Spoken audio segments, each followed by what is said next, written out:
I believe working hard is important. Ladies and gentlemen, today we have Ashish Dhawan with us. What was it like, moving from Cal to the US for the first time? For many of us, I think it was intimidating initially. I had never been to a college campus in America when I went there for undergrad. You faced a lot of rejection at the time as well, right? There's always rejection. So you just have to learn to not get bogged down. India is now testing. We've done a nuclear test. Pakistan's, also become a nuclear nation at this time. And at this point, you're thinking, let me head back, to India. What was the calling? What was really the thought process of it? In a way, starting when things are bad is a good thing because it's not so competitive. Benjamin Franklin's autobiography had a big impact, It did. on you. Here's a person who moved on and did so many different things in his life, and that attracted me to him. You did have another definition for AI. There's another AI, which is I call ancient intelligence, which is equally important. The wisdom that's buried in ancient intelligence is something we need to lean on, even more. One skill every young Indian must learn. Resilience, One habit that you swear by. discipline.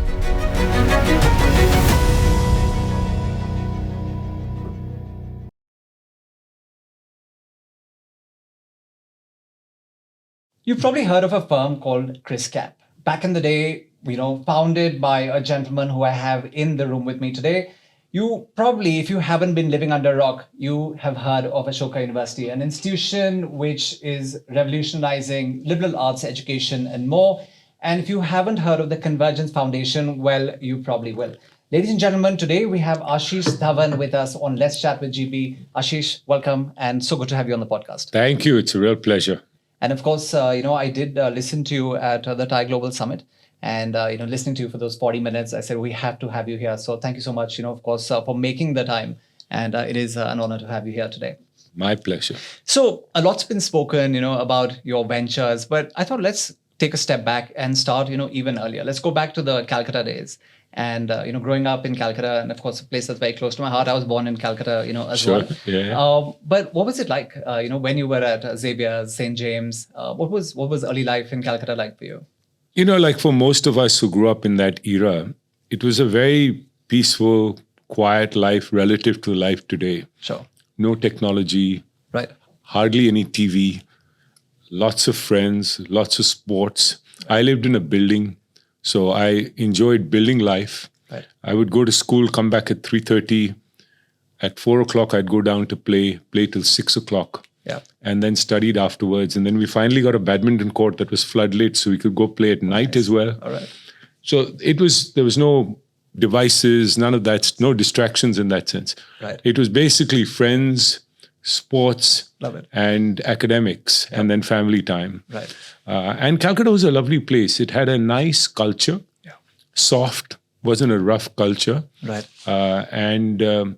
The people who I was a kid of a corporate executive. Right. We had a good life. We had access to the Saturday club, Dolly Club, all of this. So no complaints at all. It was a great place. Right. Having said that, I grew up in a Calcutta where I could see the decline start.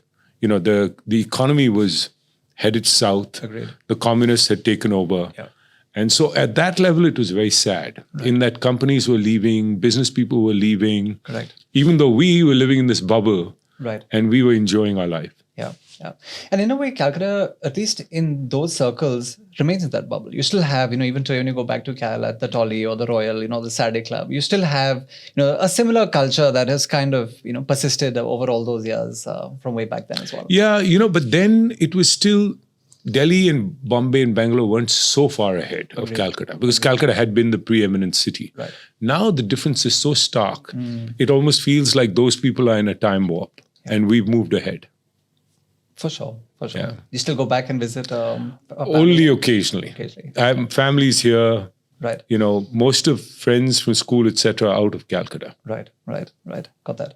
And post Calcutta, of course, you made your way across, to the States. You were at some of the premier institutions. What was it like, moving from Cal to the US for the first time? And how was that for you? For many of us, I think it was intimidating initially. I had never been to a college campus in America when I went there for undergrad. So the first semester was intimidating. Right. But I think for those of us who came from India, I think we worked hard. And I think once one could do well academically, once you started to figure out the lingo, I think we as Indians sort of adjusted very, very quickly. And I think that's the beauty of Indians, even our Indians who've gone abroad, who do so well. So true. I think we are people who just put our heads down, do our work, adjust, integrate, etc. So I was a little bit like that as a student. You know. Right. And then, of course, you end up making your way to Wall Street, from there. What was that like? Because I know you did mention on one of your episodes that your first boss, a harsh boss. Do you want to tell our viewers and listeners what happened, with him? Yeah, so I had this boss, Louis Friedman, at Wasisteen Perla, which was a hotshot investment bank at the time. He was this short, 5 foot, maybe 1 inch guy who we called Napoleon. Okay. And he had a real temper. And I remember my first project, my first deal, I was working, I'd pulled off 2 all-nighters. I'd hardly slept. Wow. Worked with, in those days, the graphics department to put together a really nice book, beautiful slides, all that, bound nicely, etc. I take it to this guy, and I see him flipping through it, and he starts fuming. I mean, his face was literally, he was blushing. He was turning red. There was almost like smoke coming out of his ears. And as he turned the pages, he suddenly went out of control. He ripped the thing and threw it on me, and the binding hit my head. Crazy. I was like, oh my God. But that was the beginning. I guess that was the way he inducted everyone. It was, his form of ragging to get you to work hard and get you to focus on a new bar of excellence. So it pulled me down for a few hours. But then when I heard that I wasn't the only one being singled out, and this was what happened to everyone, I was okay with it. Right. And you mentioned that Wall Street at that time was a lot of rah-rah and chest thumping. So a lot of like Wolf of Wall Street kind of vibes. It was. It was very chauvinistic, macho culture, which I think has improved a lot for the better. It was obviously long hours. Yeah. But at that point, coming out of college, you didn't care. I mean, if I was working till 1 or 2 a.m., it's not like I just had to go back, sleep, wake up, shower, come back. It was very functional. I ate my lunch, dinner in the office, even breakfast. So there was no concept of, the apartment was just a place to go crash and then come back again. And no concept of work-life balance whatsoever. Yeah, but it's okay. I think for a couple of years early on in life, I was more focused on learning new things, getting up the learning curve. I found that in banking, I plateaued pretty quickly. So I actually left in a year and a half and went to private equity. Correct. Banking was very transactional. So I aspired to go on the buy side, where it was a quieter life, a little bit more cerebral. And when you bought things, you actually had to now fix them and work with them versus just moving on from one transaction to the next. Love that. And you also do mention that, Benjamin Franklin's autobiography had a big impact, on you. When did you first read that book? I came across it right around the time when I was finishing college. And I think it had an impact on me because, one is the guy, he's a little bit like Warren Buffett. Right. There's sort of maxims, very like old school wisdom, which resonated with me.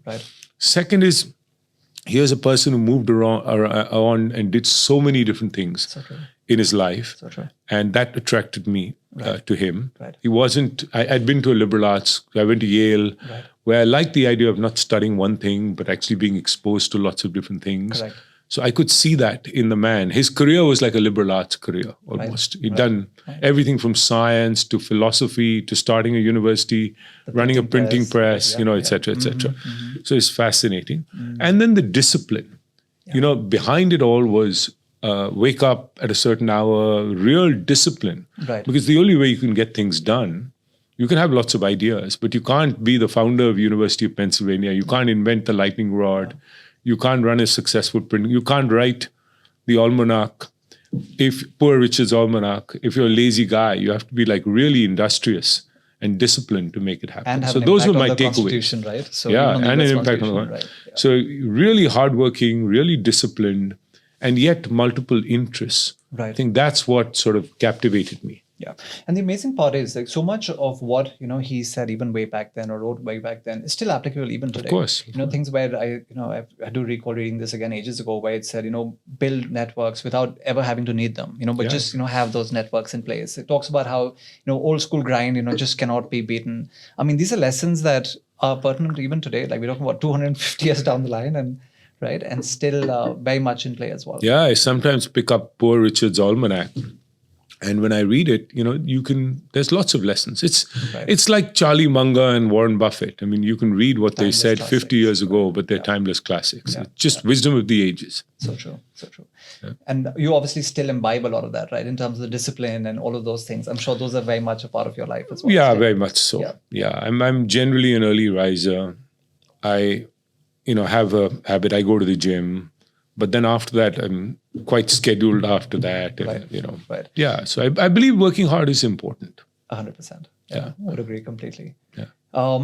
Post that, when you went to your next job, you said there you had a boss who was inspirational, tough, but still, really inspired and, got the best out of you. What was that experience like?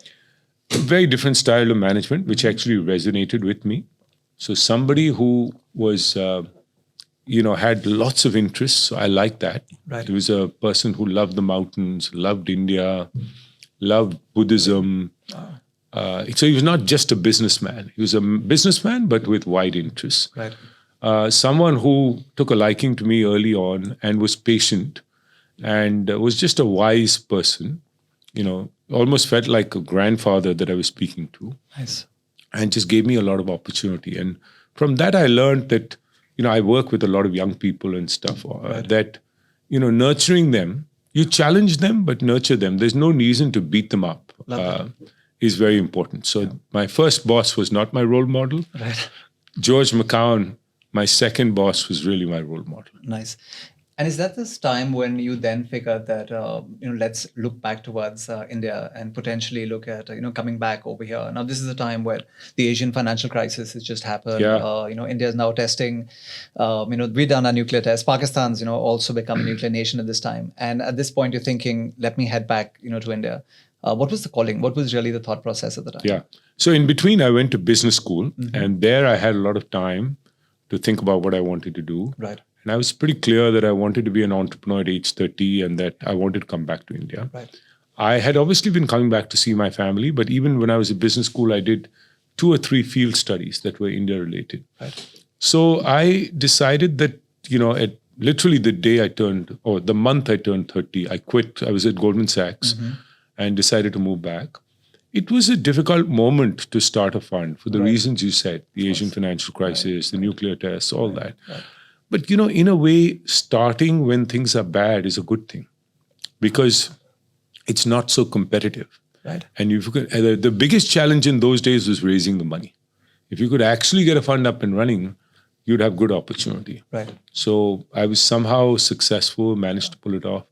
As it turned out, investing the first one wasn't that easy because we were in the midst of the .com bubble. So there was a lot of temptation to do a lot of nonsensical stuff. And I fell prey to that. I did some... As did everyone. Right? Yeah. Right. But we are lucky we survived through that. Yeah. And because we survived, we caught this really good phase. Right. From 2002 to 2008. We invested in some good businesses, great exits. Right. And so that really built the firm. Yeah. And you mentioned that your target was 50 million, but you actually exceeded that by 35%. So, which is commendable, in the time, because I also do recall that you were reaching out to everyone at the time. Yes, and, yes. Even, Anup uncle and Anna uncle at the time, were actually, and I because I spent a lot of time at their home, which would be, Manisha's dad and uncle. Yeah. So they would mention you and they're like, he's here and he's, and he's speaking to everyone, but it's an uphill task. I mean, you faced a lot of rejection at the time as well, right? A lot of rejection. But I think that's true in any sales function. Sure. And in those days, it was like 98% rejection. Wow. But I think entrepreneurs face that all the time. Any business, whether you're raising money, you're trying to recruit people, you're trying to win customers, there's always rejection. So you just have to learn that, to not get bogged down by that. 98% rejection. Ladies and gentlemen, if you listen to that, again, the story and resilience and perseverance, because yes, after that, of course, ChrysCap, with a few initial years of hardship, did go out there and crush it. I think investments like Emphasis, Spectramind, I think these were big wins for you guys. Yeah, we got lucky early on. We got some good ones. And then, of course, the rejection rate was much lower. Of course. Because once you get a track record, once you have an investor base, they refer you to others. Right. So it became much easier thereafter. And you had And you mentioned this again in some of your talks where you picked some, great companies which were looking to dominate the Indian market before looking westward. I guess Mankind Pharma was, one such example where you said that here's a company that wanted to become the top 5 in its space, before starting to look towards, exports and go global. But taking that to today's situation in India, where, we have a lot of companies that are looking, to go global. What's really changed, from then to now, and has it become, easier? And your thoughts on that? No, look, it is a more competitive market today. I think in every sense, there's much more capital out there. Right. So for private equity, you can't get the valuations you got then. Right. And even as a company, it's more competitive today. Some sectors like domestic pharma are still very attractive because the margins are high, the return on equity is very, very high. Right. In those days, the exports were largely generics. And it was a good phase because generics hadn't been commoditized. Great. So you had the domestic growth and for some companies, the export engine as well. Right. Today, I think you have to be much more discerning when you pick companies. Just saying that this is an industry trend, let me find people who are pretty good and back them isn't good enough. I think you really have to understand the sector well, the nuances, have a sense of, our companies in the biosimilar space, is CRAMS going to do well? Which segment? Innovation now is coming up and there's some venture firms funding companies that are working on NCEs. It's hard to tell exactly which ones are going to be the right bets for the next 5 to 10 years. So I think it's harder today than it was then. Got that. And you also did mention, in fact, a very interesting definition of AI. I mean, of course, everyone's talking about AI today. But during your talk in Jaipur, you did have another definition for AI. You want to tell our viewers and listeners about that? Yeah, so I always say, look, I'm not a Luddite in that I believe that AI is a game-changing technology. And hopefully, we're already seeing it have a great impact on healthcare, education. It has some negative effects. Obviously, we need regulation, guardrails, all of that. Right.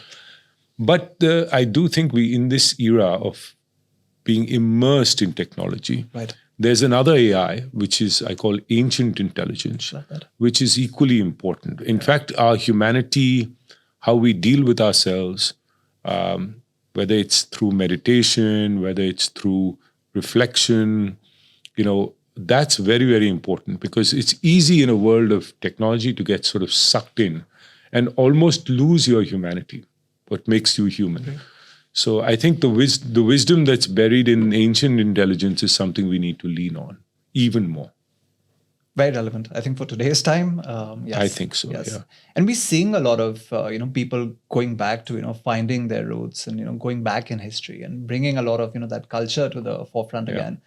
Because I think in gadgets and technology, we just in a sea of overwhelm and a lot of headwinds there. And look, if it truly means that we'll have more time, I'm not sure if Musk will be right and everybody be out of a job. But if at least some tasks get taken over by AI, if not the whole, some jobs, of course, will get eliminated. But in a lot of jobs, if certain tasks are taken over by AI and it frees you up to do higher level work, hopefully that gives you more time than to do other things that make you human. To enjoy music, to enjoy literature, the arts, to have more time for self-reflection, to pay more attention to your body, to your spirit, your mind, those kinds of things. To connect more with people, etc. Yeah, no, I think 100%, right on that side as well. And you're a big proponent of having balance in your life, right? So you're saying there has to be, time for work, but you have to keep time for, sports and meditation and thinking and reading. So I think those are things that you're a big proponent of as well. And AI is going to help, free up some time for some of those things, hopefully. Yeah. Look, I'm a proponent, but I know there's day-to-day, it's a struggle for everybody, including me. I mean, I try to at least ensure that some things, like going to the gym in the morning, you block that time. Certain other periods of time, go on short holidays. So it's a way to catch up, spend time with family, etc., etc. But I am overstretched because I've been doing a lot of entrepreneurial things. I think if you just settle, you do one entrepreneurial thing at some point in time, like I found at ChrysCapital, I could coast. Coast as in 9 to 5:36 because everything was established. There were people there. They did most of the work. I had to make some decisions, etc. Same thing, at Central Square Foundation, where I was the CEO at some, and I handed over. So I started playing a different role. But then I went on to start other foundations, and that's kept me extremely busy. But that can't continue forever. I'll have to slow down at some point. Right. So, of course, ChrysCap, great run. And then you say, okay, it's time to now, move on to the next, phase or stage of your life. And then comes along, the Ashoka, opportunity. Again, an idea that was ahead of its time. What was it like in those early days, when you were putting together, the stakeholders that are going to build this? Education in India was run very differently. Of course, today you have inspired models that are there, and you have, the Kriyas and, all the other universities that are kind of popping up in the same domain as well. Yeah. But what was it like in the early days? So I think we were convinced that there was a need for a different kind of education. I myself had experienced it. I chose to go to Yale for undergrad, and I could see that there was some value in having a combination of breadth and depth. I could see that there was a real value in a more Socratic pedagogy, one where you were participating and discussing versus just a sage on stage. I could see the value in being able to do different combos. If I love two subjects, I can do a double major, major, minor. I can switch. So as a student, and yet there's a core curriculum. Right. So you get grounded in many disciplines. Right. It created many interests in me for life. It made me a more well-rounded person. Yeah. Even with my investing, I think it made me a more well-rounded, better investor, if you ask me. So I was convinced because of my own experience that it was a good thing. Right. And then I could see that Indian higher ed really had not moved that much. It was still the same model the British brought to us. 1857, when the universities were set up, of putting students in a straitjacket. And, they're not teaching students how to think critically, how to write well, communicate well, how to connect the dots, how to develop a love for learning, stuff like that. So we felt it was really important to make that switch. Sanjeev Bikhchandani, who you've interviewed, he had been to St. Stephen's. He had a personal experience that, that model really wasn't going to work going forward. Right. Pramat Sinha, who'd been to IIT and then later to UPenn, also felt the same.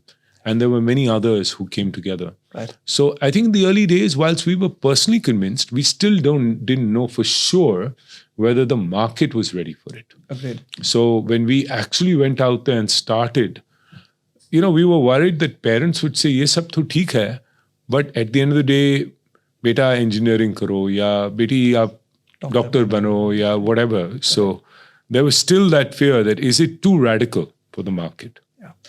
And interestingly, because I remember when the first, few batches were being rolled out or reached out to, again, by virtue of consortium being a gifting company, we were actually approached, by someone on your admin side and saying, "Oh, we have parents coming in and we need to give them something to take back so that they just remember us," and all of that. So it was a bit of a hard sell, in the early days. I mean, of course, yes. Today the situation's changed completely, and you run a, phenomenal campus, and there's, the rejection rates must be like probably 90%, in terms of the people applying. But truly, early days must have been a bit of a hard sell to parents as well.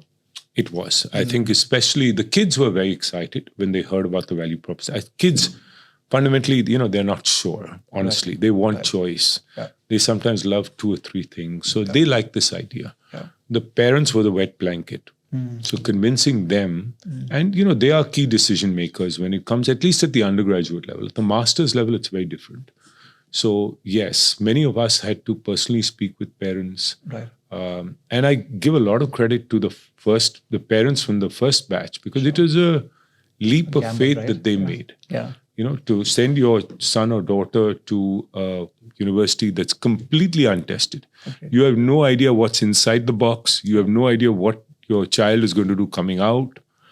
That's a huge leap of faith. Yeah. No, and I think, again, hats off and credit to the way the institution has been run, because, I've had a chance to interact with some of the youth that's come out of there. Yeah. Out-of-the-box thinkers. And I think that, their perspectives and what they bring to the table, extremely sought after in corporate India, or even in the world of entrepreneurship. And I think they get a lot of attention and they stand out.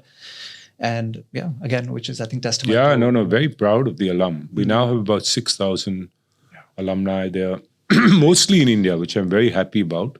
Super. They've chosen to be in India, work in India, do a startup, go to academia, whatever it may be. Right. But stay here committed to building the future, of India.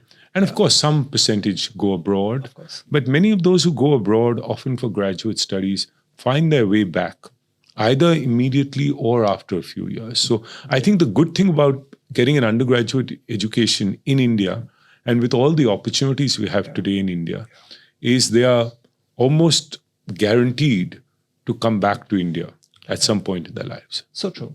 And I think you're so right. I mean, the other day I was at an event and I was speaking there. There was a, auditorium full of, youth. I mean, basically we're talking about 9, 10, 11, 12, that age group, that class. And I just asked, in a poll, like, how many of you, by raise of hands, how many of you want to stay back in India for your, undergrad? Almost 70% of the room actually had their hands up. And I thought that's just a testament, to what, Ashoka and other similar, colleges and universities have been bringing to the table. Because perhaps, when you and I were growing up, it was probably be the other way around. Like given a choice, everybody ran, right? Yeah. Of course, some did come back, some actually never came back. I mean, we're looking at our own batch in Sanaa and 50% of the batch went abroad, never came back. My batch undergrad, there weren't too many of us at Yale. I'm the only one who came back. So it was like that, Everybody wanted to stay in the US or wherever, somewhere outside. Right. What do you think's changed in the mindset of you today? I mean, you have 2 young girls. I have a son and a daughter, who's 19 and 15.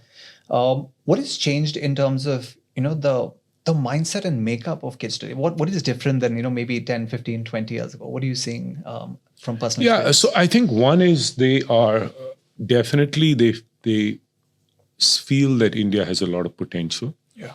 And they, while they see some negatives, I think they by and large appreciate the positives of India. Right. The richness of the culture, the fact that it's actually a good life here. You don't need that much money.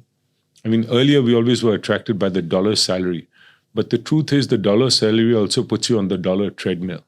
Agreed. Wahan ke kharche, all of that.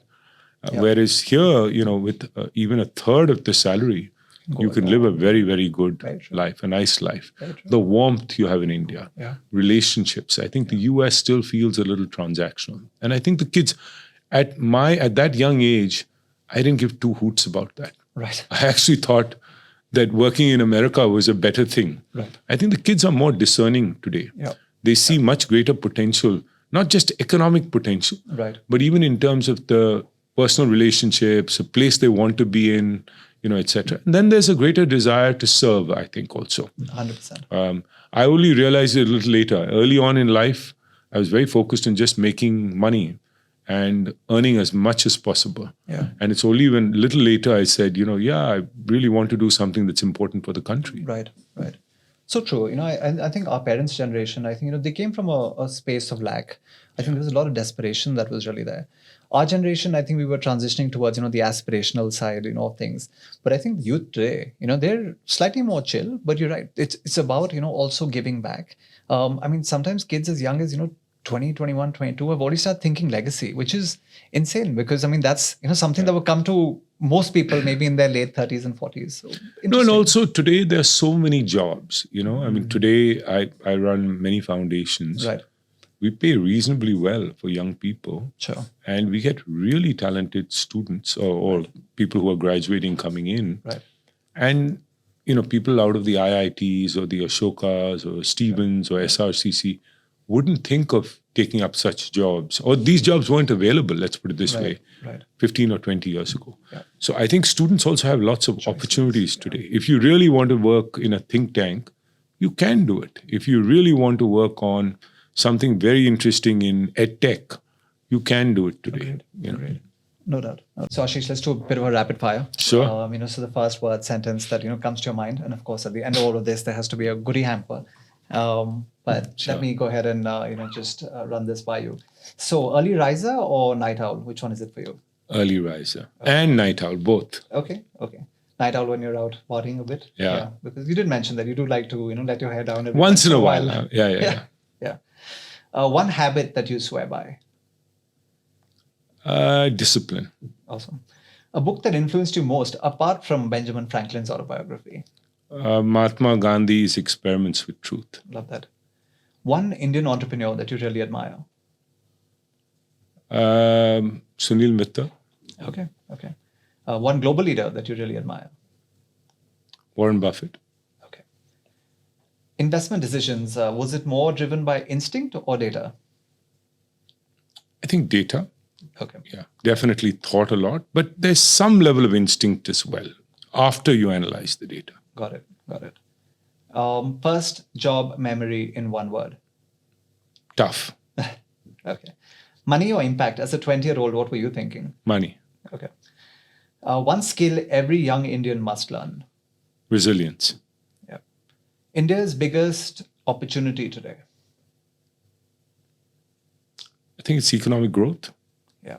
And on the flip side, what would be India's biggest risk today? Not reforming fast enough. Agreed. Yeah. You had a very powerful quote on that in Jaipur as well. Yeah. On the China versus India. I love that one. I'm actually going to quote you on a few places on that one. On the red tape versus red carpet. Yeah. So I think that's a danger. We shouldn't get stuck in red tape. Yeah. We really need to roll out the red carpet. Right. So the context was that Ashish did mention over there that China rolls out the red carpet, India rolls out the red tape. And I'm like, that is so true. I mean, so true. Like, there's just such a long way to go on that side. What is the best decision of your career? Moving back to India. Love that. One failure that taught you the most? In the early days, I think at ChrysCapital, where I lost a lot of team members. And so just learning how to build a team, put things together. I didn't pay enough attention to people and learned through that tough transition over the first 2 or 3 years. Valuable lesson. Yeah. What's the best advice that you've ever received? Discovery lies in seeing what everybody has seen, but thinking what no one else has thought. Like that. In terms of getting India to the next level, education or entrepreneurship, what do you think is going to change India and take the momentum forward? Both, but I think entrepreneurship in the near term. Yeah. And then the core is education, obviously, behind it, but entrepreneurship. In your life, what's really pushed you more? Has it been a competitor or has it been a mentor? I would say competitor. Interesting. Yeah. A lot of people would have picked mentor, but I like that. Yeah. I'd often talk about, Seabiscuit, and the movie and the horse, yeah. where, he would see a horse coming and, that's what would really propel him forward. Yeah. I think, I love that. I would probably pick the same. One trait that most great founders have. Hard work. Yeah. One sector in India that you're really bullish on? Anything consumer discretionary related. Right. Yeah. Okay. So maybe 2 or 3 more to come in on this side. Work-life balance, myth or achievable? Achievable depending on the stage of your life and depending what you choose to do. And it depends on your own definition of work-life balances. Agreed. Some people think of 9 to 5 as, I don't think of it that way. I think you can still work much longer hours and still have enough quality time. How much time do you normally put in on a normal day? I don't call it work. I mean, meetings, and it's not like I'm actually producing anything. I'm reading. I may actually put in 12 hours. Yeah. But I don't think of it as work. Agreed. Yeah, I think that's really key. One word to describe India in 2040, so 14 years from today. Global superpower. For sure. And legacy in one word, what would that mean to you? For me? Humility. Love that. And the last one, if you were to leave a message to young India, what would that really be? That just be, I would say perseverance. Yeah. And because this is that 25-year phase when India needs to develop. So we all need to work hard and be really committed to helping towards that economic development of India in our own small way. Everything adds up. Right. Lovely. Oh, super. I think that was a great rapid fire round. Let's move forward now to the pursuits that you followed post, of course I'm not saying post Ashoka because you're very much involved there. But now when we talk about the TCF, and the Convergence Foundation, Manisha and you playing, a big role there. And there's just so many causes that you've taken up. I mean, you're talking about, of course, education being, one of the top ones. There's a lot of social impact. Even air pollution, I think, is one of the, right. Areas that we're focusing on. What excites you the most about, this space? And, what excites you the most? And then we get into what you're trying to achieve as well. Yeah, I think what excites me is really the India's potential, both in terms of human development and economic development. Right. And what excites me is working in some systemic way as a small catalyst to make some change happen. I do think that policy plays a very important role and policy implementation. So I'm not a person who likes just going and doing my own thing. Right. I think seeing how we can catalyze a bigger movement, either within government or markets or other philanthropists through a collaborative coming together, right. that interests me much more. Yeah, and you've again brought some very smart people onto your board, and the core team has some true think tanks on board as well, and obviously achieving some big things together. Yeah, I actually believe that these problems that we work on are more complex than the problems I worked on in the business sector. Right. So having a really good team is super critical. Yeah. So I would rather, and look, people are willing to work for lower salaries, but not for a pittance. Agreed. So I think being able to attract really good people at a wage which allows them to live a reasonably good life is important. And testing them that they are mission driven and truly committed to working on something for 10, 15, 20 years. Yeah. This should not be a job. It should be a mission that drives you forward. So I think those are the types of people we look for. Smart people, super committed, who are willing to make that sacrifice. So they've done reasonably well. They're not worried about optimizing their compensation at that point in time. Right. And they have the ability, the humility to sort of understand that these are very complex problems. They won't get frustrated along the way because it's a long ride. Great. Yeah. Very important, right? I mean, people who are truly driven by the longer term mission and vision, for sure. Yeah. You're of course doing a lot of stuff with states and state governments, and you mentioned that there are some which are very, very proactive out there. Others have some catching up to do. Which are some cases that really stand out for you, like state governments that are going above and beyond, in this mission and joining you on that side as well? Yeah. So I think some states historically have done very well, like Gujarat, Maharashtra. Maharashtra did very well. The last 10 years, it actually lost a little bit of momentum. Right. Now, hopefully, it's picking up again. Right. Tamil Nadu has been a huge winner in the last 15, 20 years with manufacturing. Right. And last 5, 10 years, amazing job. Telangana also, I think, thanks to Chandrababu Naidu, Hyderabad really became a major hub, not just for GCCs, but also for aerospace, pharma, a number of things. Right. I think Andhra now with CBN coming back looks very, very promising. Correct. And then if you look at the poorer states, so there's southern and western India, everybody knows, is higher per capita income, more developed, etc. I think there are some states now in the north, Uttar Pradesh, I'm very impressed by. Yeah. I think they are coming from a very low base, very difficult situation, but very committed to economic growth and development. Intent is very strong there. Very strong. Yeah. And they're willing to move sometimes faster than the states in the south. We've seen on deregulation, they've done phenomenal work. We've seen with infrastructure. We've seen with going out to attract industry, so the industrial incentives. There's a real will. I don't see the same will in Bihar as yet.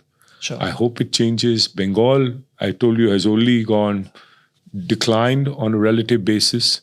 States like Madhya Pradesh seem to be trying now. Right. We worked quite a bit also in Odisha.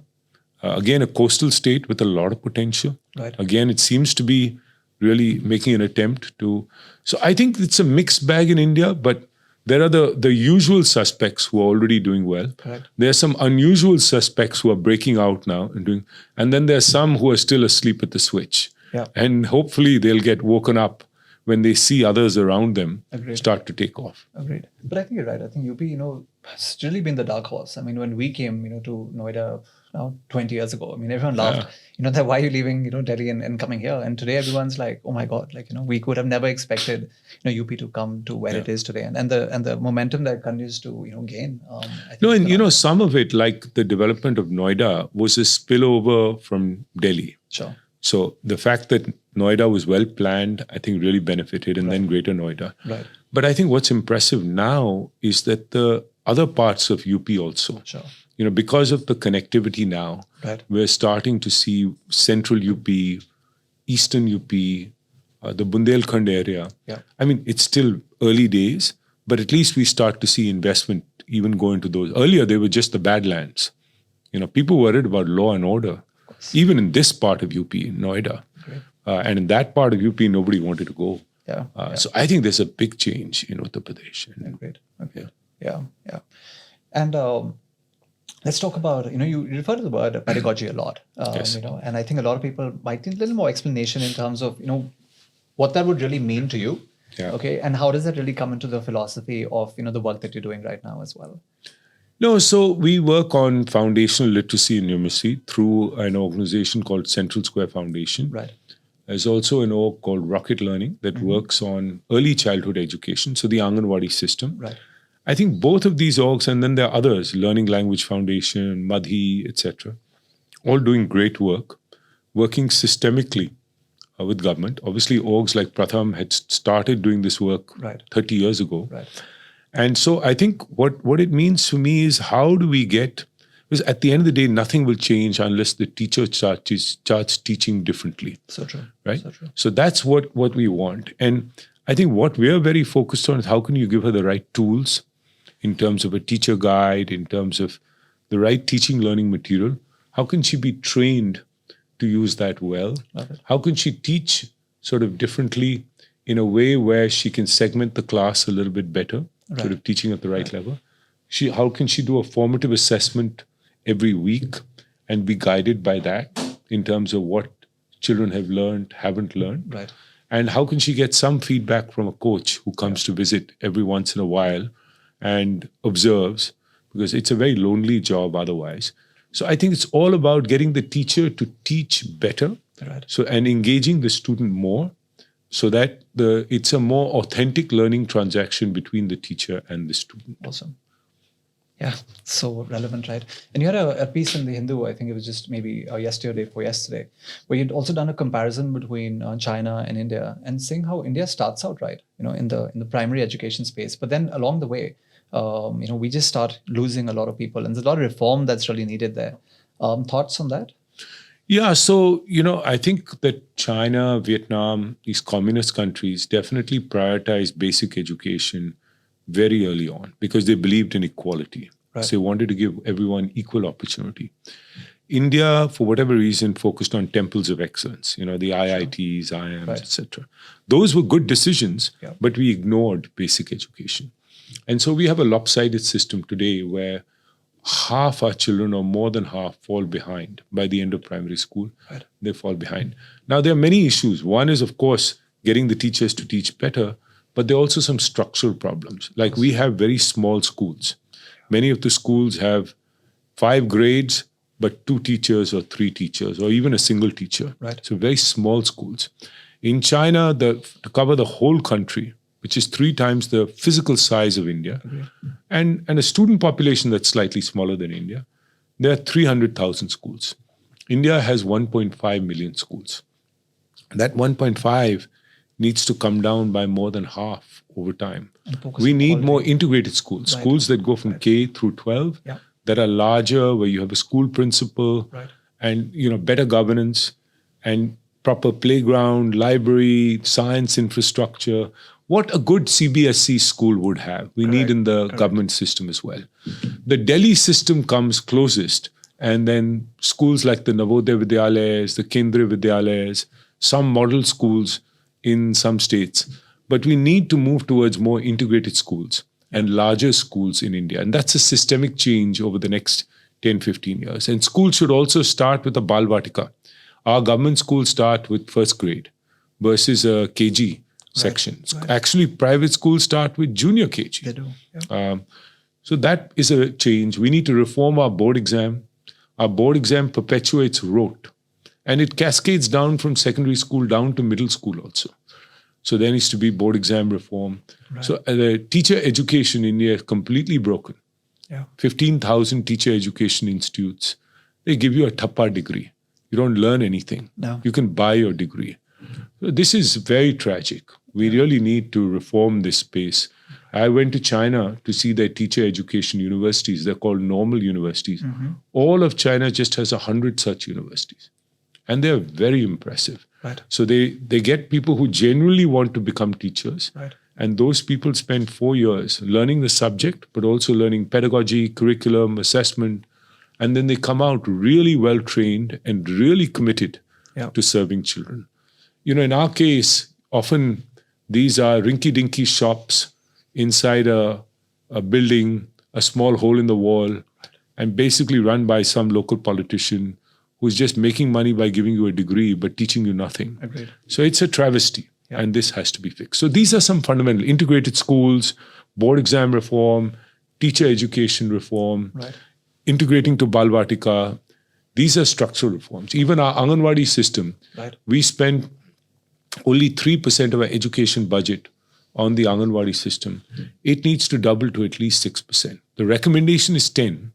But I think it needs to go up. We are really under-investing in our 3, 4, and 5-year-olds in India. Right. No, I agree. And, that's an age group that is today sharper and smarter than, ever before. It's when the brain development happens. Right. I mean, if you look at an Anganwadi, just that one person who's there, the Anganwadi worker, is overloaded. You need, in many of the Anganwadis that have a decent size enrollment, a second worker. That one person can focus on the early education, and the other one can do all the other tasks of nutrition, vaccination, taking care of pregnant mothers, etc., etc. So we really need an early learning mission as well. We already have a Nipun Bharat mission for the early grades in primary school, but we need an early learning mission for the Anganwadi, the early childhood system as well. And is that a lot of push that you're making at the TCF as well? Is there a lot of push? Through Central Square Foundation and some of the other Rocket Learning, etc. We definitely believe very strongly that the early learning mission, Nipun Bharat, these are two key things. Right. And then we need some of these other systemic changes like integrated schools, board exam reform, teacher education reform, summative exam at the end of class 5, class 8, much like a board exam that's taken, so you know where students are. The first learning marker we get, which is comparable, is in 10th grade. We should get one much earlier to know how our children are doing, but also to know how one school is doing versus another school. So these are some fundamental reforms we need in education. The new education policy is fantastic. Talks about a lot of this. And I'm glad that the government now is focused on actually implementing various aspects of the new education policy. Fantastic. You have a big give back goal as well, right? Even in terms of like dollar value, there is a number that you've quoted at a few forums saying that this is something that you'd like to give back over the course of your career. So where is that thought really coming from? It keeps changing. I think I started the first decade, we maybe did about like 500 crore philanthropy. Then I said the next decade we should do at least 1,000 crore. So it's, we're lucky we have the resources. I don't have a set number. It depends a little bit on how long I'm going to, but I'm not going to shut shop in the next 5 years. So we're going to keep going for a while. Agreed. Yeah, no, there's some wonderful work being done and, some great things being said. And I'm sure it's, only going to get bigger and better from there. We try our best, and get good people. And ultimately they are the ones who do the real work. I'm just sort of helping orchestrate. I think humility is another trait that you've mentioned is super important. And again, I think that comes, with time. And I think there's something that I see which is very common between, and I've not spent as much time with you as I would have with a Deep or Sanjeev, but the accessibility, approachability, humility, unparalleled. I mean, they will walk into an event and they will speak to everyone who comes in, and they will take everyone's card, and they'll have a patient conversation with them. I think that itself is amazing. I mean, it's something that you don't see in too many people today, but I think that's something that you guys all have in common. We try. My mother always said, even when I was young, that, the tree laden with fruit hangs low. In Hindi, जो फल भरा पेड़ झुकता है, so I think it's a very important thing to always keep in mind that we're lucky, and a lot of we're privileged to have, whether it's wealth, resources, capability, and so at some stage in life, you have to switch from doing it for yourself to doing it for others. Love that. Yeah. Which would probably take me, as we come to our concluding piece, what is Ashish Dhawan's legacy going to be? Hopefully that I played some small role in India's sort of economic development and social development over this critical period till Viksit Bharat. I believe that I'm still in my mid-50s. I'm turning 57 soon. Right. So hopefully in the next 20 plus years, I can see a different India. Yeah. And that I've been some small player in making that happen. That would make me feel really happy. And it would make me really feel happy if I've helped build, 25, 30 institutions. Right. Some of them may be small. Right. Like we started one with Deep actually, focused on tourism. So it's called Atithi Foundation. Can it be the leading foundation focused on tourism? Central Square Foundation works on foundational literacy and numeracy. So like that, I would like to build, 20 plus institutions for India. My corporate career was only one, ChrysCapital. Right. I think in this career, I hope it can be 20 and not one. Oh, I'm sure. Yeah, I think with your mindset and the way you approach things, I think, and like you said, the people in the team that you have built, alongside to move on this mission with you, I think it's definitely going to happen. The team also want to know what is it, or how is it, working with your spouse? So Manisha is obviously playing a role, at the foundation as well. So they just want to know how is it, working together with your life partner as well.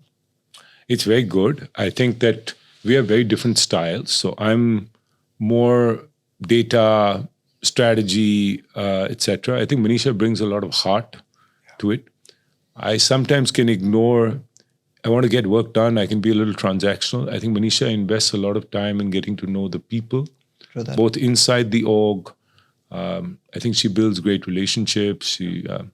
So I think there's a certain empathy that she has that's a huge positive.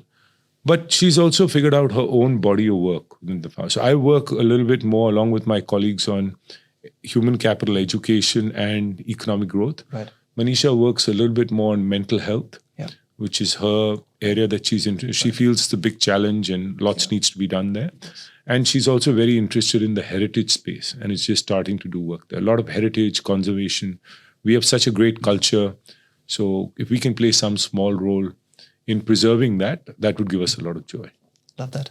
And as we come to a concluding, few minutes, any message that you want to leave, for viewers and listeners? We have a large Indian audience, but we also have a large global audience. Any message that you want to, just leave for our audience? I think this is India's moment. I'm not saying it because we just signed an FTA with the EU and with the US, but I genuinely believe that India is at a pivotal moment. The 91 moment was 47 was a critical moment. We garnered independence. 91, we got economic freedom. Sure.